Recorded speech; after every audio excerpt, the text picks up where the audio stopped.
बड़े बैठे, हम महात्मा गांधी के भक्त नहीं हैं अब।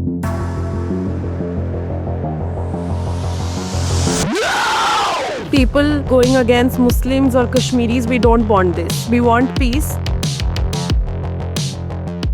मोदी है तो मुमकिन है।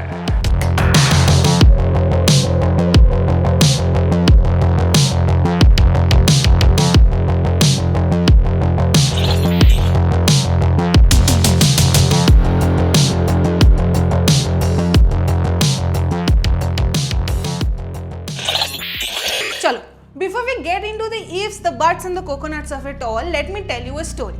A story from an era not so long ago. Once upon a time, X, also known as Twitter, was a chill microblogging platform where people shared jokes, life updates, and the occasional I hate Monday posts. Now cut to 2025 and boom, it has turned into a full-blown madhouse where Jawan meets sacred games. One part vigilante patriotism, one part philosophical gangster drama, and 100% chaos. Heavily punctuated by digital gang wars, identity politics, bloodless coups, keyboard warriors, and digital assassins with profile pictures of Lord Ram, Trishul emojis, and that one guy with nation first, coffee second in his bio. There are explosive threads, flying egos, and the occasional andar ghus ke marenge energy lurking in every comment section.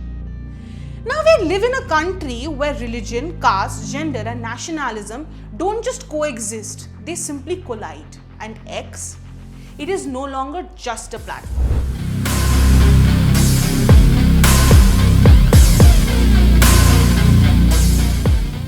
It is a digital war room where every other tweet is a political takedown, fake news flash, or someone yelling, "Tukde Tukde gang exposed," without even knowing how to spell it, let's be honest. And this chaos, trust me when I say this is not an organic mess. It is choreographed like a Karan Johar movie wedding. But instead of Sangeet and champagne, it's communal hate, sexist jibes,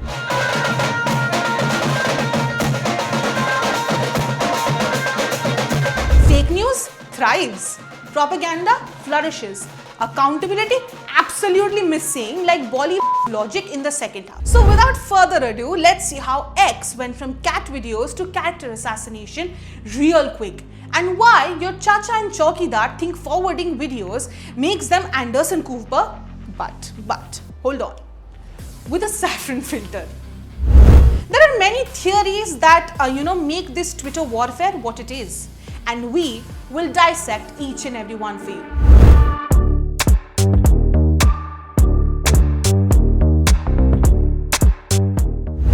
Theory 1. The architecture of propaganda, that is crafting the perfect plot. Propaganda in India today runs like a masala Bollywood blockbuster, which is dramatic, extremely polarized and expertly choreographed. Think heroes, villains and interval ke baad twist vibes. The narrative? Always populist, always majoritarian and always very, very convenient. Now, what are the tropes that we are talking about? Let's take ideological rivalries. For example, Hindus versus Muslims, liberals versus nationalists. No one's really winning here. It's just murky enough to keep everyone hooked. Case in point, Sharmishta Panoli, a 22-year-old arrested by Kolkata police for derogatory remarks about Prophet Muhammad. पहले तो इनके नबी delusional थे, उनको लगते थे कि भाई 72 हूरे दिखेंगी, वर्जिन वो भी जन्नत जाके, असलियत में खाना जाके आए थे वो. What followed? X simply exploded. Suddenly, she was Devi Panoli, the Hindu Nari in danger, and Mamata Banerjee's Bengal was accused of minority appeasement, and everyone forgot the part where she dissed a religion and hurt the sentiments of a community. Then comes the second trope, which is the gender lens. The narrative flips faster than a Bigg Boss contestant boss. When Himanshi Narwal, widow of Naval Officer Vikram Narwal, sat beside her husband's body post the dastardly Pahalgam terror attack, she was painted as the perfect victim, grieving, dignified, Bharatiya Abla Nari. But the moment she called for peace and inclusivity, There is one more thing that I want. I do not want any hatred towards anybody. This is what's happening. People going against Muslims or Kashmiris, we don't want this. We want peace and only peace. Bam! Cancelled for being too Western, being too influenced by Islam. An absolute plot twist. Now comes cultural identity. That's the Hogwarts of propaganda. Pure blood Bharat versus Mughal anti-nationals. So Panoli gets hailed for abusing a prophet in the name of free speech. But when Ashoka University professor Ali Khan Mahmoodabad points out the contradictions of the optics of Operation Sindoor while praising the forces, he's branded as a villain. And you know what follows? FIR, arrests and the whole works basically. Because nuance, not in the script. And then there's political branding, the grand finale. The leader becomes a near mythical figure and the opposition evicted from the narrative like it's a roadie show. Remember when Lalu Prasad Yadav ruffled a few feathers before the 2024 Lok Sabha elections, questioning who PM Modi's family is? परिवारवाद है, परिवार के लिए लोग लड़ रहे हैं. तुम्हारे पास परिवार नहीं है. 140 करोड़ देशवासी, यही मेरा परिवार है. जिसका कोई नहीं है, वो भी मोदी के हैं और मोदी उनका है. BJP's entire online clan turned to Modi ka parivar overnight. Bios changed, hashtag launch, absolute chef's kiss branding. Now, you might be thinking that how are these tropes woven together to form a coherent narrative? This is how exactly it is written. Think tanks and IT cells are the writers' rooms. Influencers are the casts and emotions are the screenplay. Timing impeccable, dropping slogans right before verdicts, riots or elections like it's a trailer day before Eid. For example, take 2019 Lok Sabha elections. Chaukidar Chor Hai was flipped into Main Bhi Chaukidar. Narendra Modi ji ने कहा था, मैं देश का प्रधानमंत्री नहीं बनना चाहता हूं, मैं देश का चौकीदार बनना चाहता हूं. और आज देश के दिल में, राजस्थान की जनता के दिल में एक नई आवाज उठ रही है. गली गली में शोर है, हिंदुस्तान का चौकीदार चोर है. वो एक अकेला चल पड़ा, मैं उसकी ही कतार हूं, मैं भी चौकीदार हूं.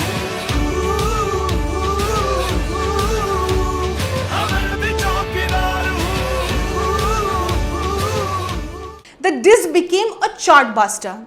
Absolute remix energy. Moving on, coming to the second theory.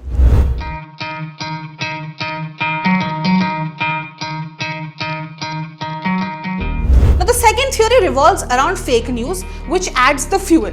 Here comes in misinformation and disinformation. If propaganda is a movie, fake news is the CGI. Flashy, deceptive, and often more convincing than the plot. And in India, it's a full-blown VFX universe. Why? The answer is very simple. Media literacy in India is low, but the confidence sky high.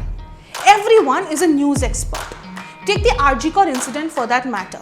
Within hours, X turned into a conspiracy buffet, with 1001 conspiracy theories served piping hot by people quoting, guess, absolutely no sources.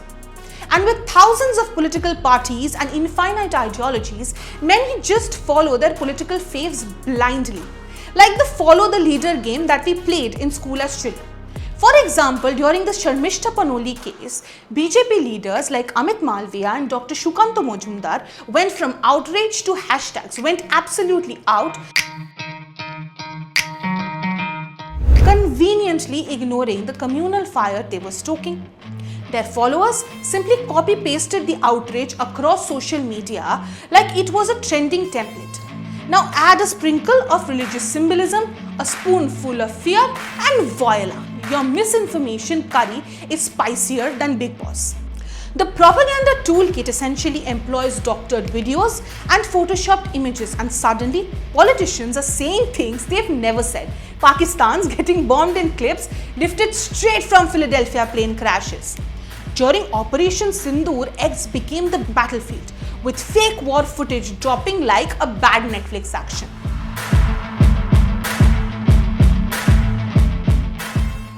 Secondly, old videos dressed up as new sensations.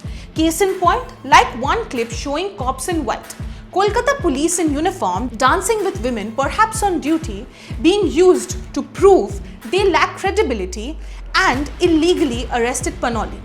Spoiler alert, the video is from 2024 and it has already been debunked. But who cares when it looks legit, right? The bottom line is, when fake news meets emotion, logic dies a silent death. Now the third theory.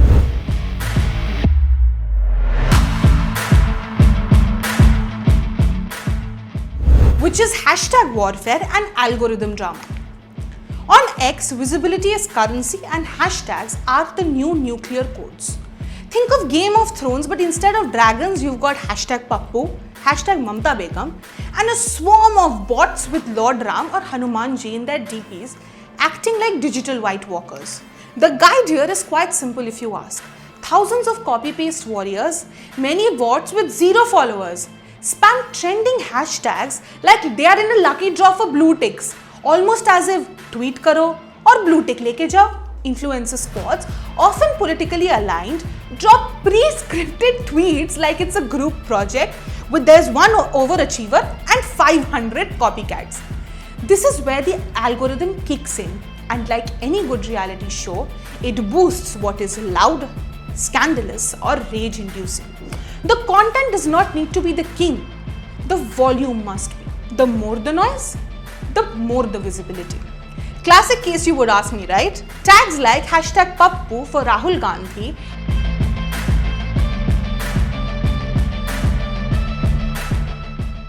or hashtag Mamta Begum for Mamta Banerjee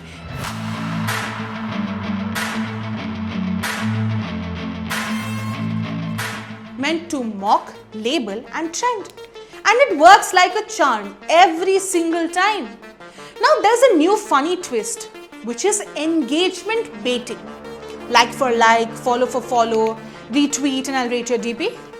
Basically, propaganda meets the Durex marketing team. The mission, flood the feed, frame the narrative and drown the facts in a sea of fire emojis. Theory 4.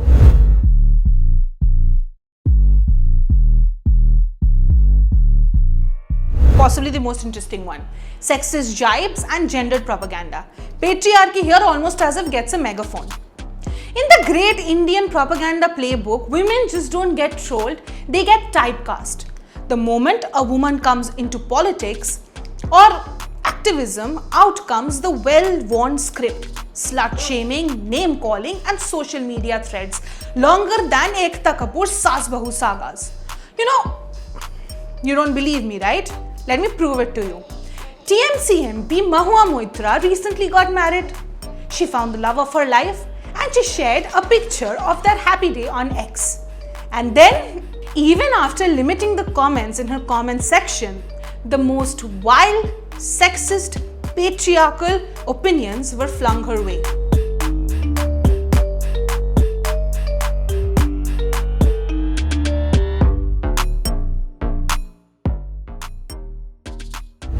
Her fault? Being an outspoken politician. अगर लड़कियां गंदे कपड़े पहनेंगे तो वो सुर्पनखा लगती है.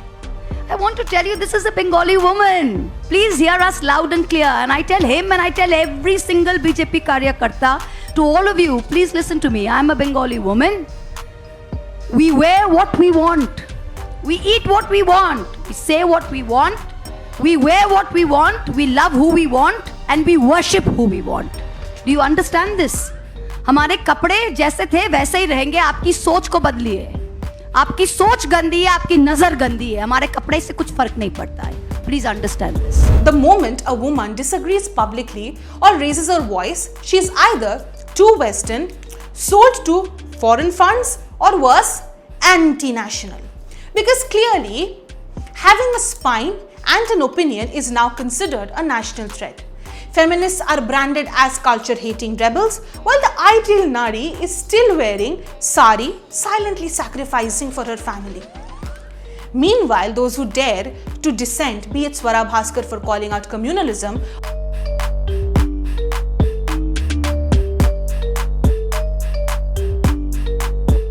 or Priyanka Gandhi for simply existing. देखिए, एक महिला का अधिकार है, वो बिकिनी पहनना चाहे, वो हिजाब पहनना चाहे, वो घूंघट लगाना चाहे, वह साड़ी पहनना चाहे, वह जीन्स पहनना चाहे.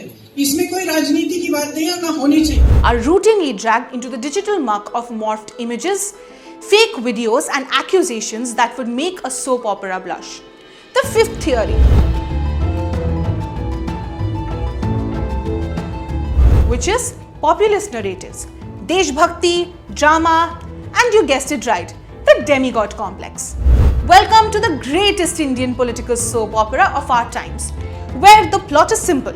There's one hero, a few carefully chosen villains, and a massive audience clapping from the sidelines. Populism in India thrives on dramatizing everything. The intellectuals, branded as out-of-touch Khan market gang, sipping lattes and hating the nation. The masses, told that only one man, shirt sleeves rolled, chest puffed at 56 inches, is fighting for them, single-handedly holding the country together like a one-man Avengers squad. Enter slogans like Modi है तो मुमकिन है. Add to that the ultimate Desi binary. You are either a true patriot or a member of Tukre Tukre gang. There are blacks and whites and absolutely no grey spots. There is no in between because nuance that has left the chat at the same time Orkut did.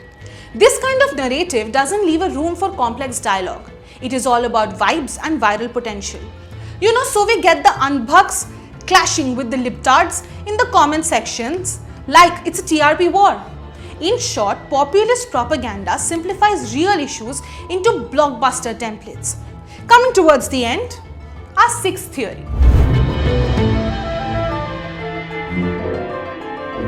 And the sixth theory is silencing dissent, trolls, FIRs, and the Desi cancel culture. In India's social media thunderdome, questioning the official narrative is like walking into Khatro Ke Khiladi blindfolded and barefoot. See something mildly critical?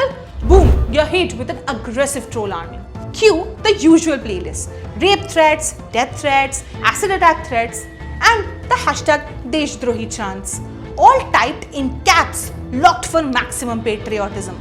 Take Mohammad Zubair for that example, co-founder of Alt News. In 2022, he was arrested for tweeting a still from a 40-year-old film. His actual crime? Regularly fact-checking tweets. The troll ecosystem hasn't forgiven him since. He is their favorite poster child of this trope. When trolling fails, enters the FIR remix. Vague charges like hurting sentiments or disturbing peace are slapped like filters on everything. Sometimes even the cops look confused. But national security is the ultimate plot twist. The digital space on today's date isn't just a debate. It's more like a well-rehearsed school play where the script is written backstage, the applause is pre-recorded, and the audience is carefully choreographed. What passes off as a public opinion on X is often the result of organized spin, institutional support, and algorithm jugglery. Truth here is edited, curated, and full of red flags. Unless we upgrade with some good old digital literacy, tighter platform guardrails, and actual accountability, X will keep acting less like a public square and more like a megaphone wired to echo chambers.